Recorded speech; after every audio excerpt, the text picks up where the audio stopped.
Hi everybody, this is Peggy and this video is about teaching English vowels to Japanese speakers and what I've learned from doing it over the years.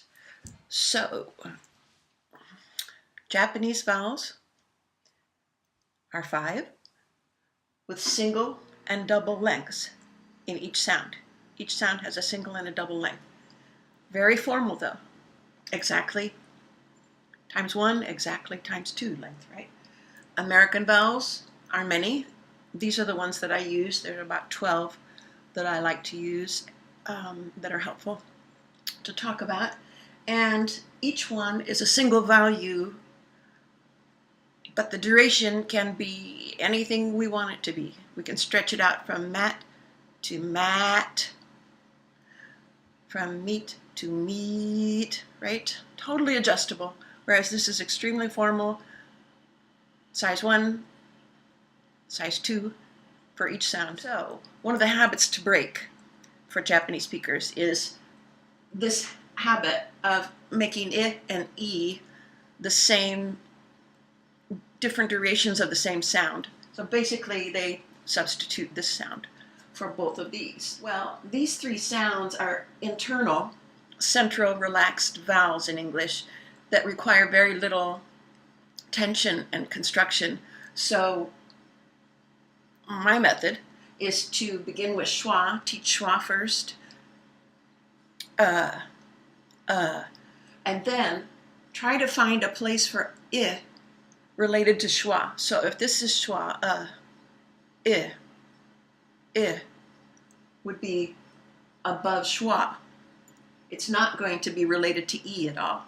I'm trying to break that pattern. The next thing I do is develop 3 sounds to replace this one sound in Japanese. A, and are the 3 sounds that this should be broken down into. It's really important.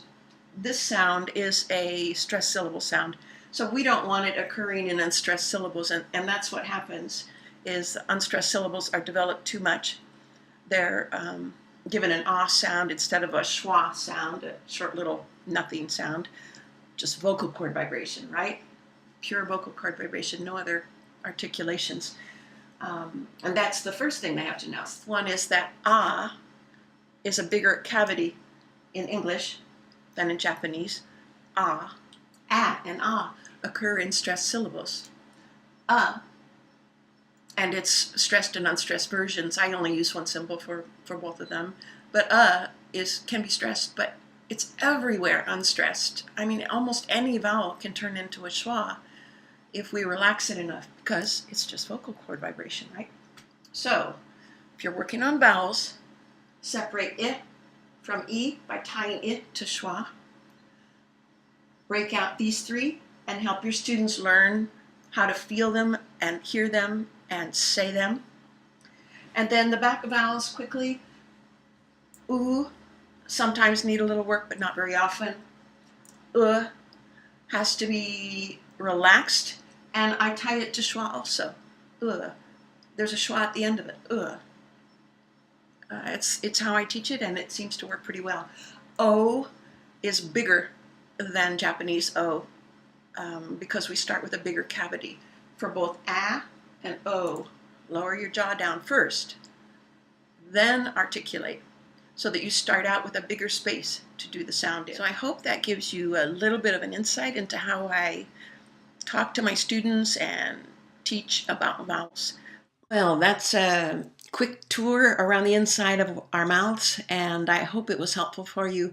There's a lot more information and detail and strategies and materials and resources in my pronunciation guides, but it's just not possible to cram it into a video.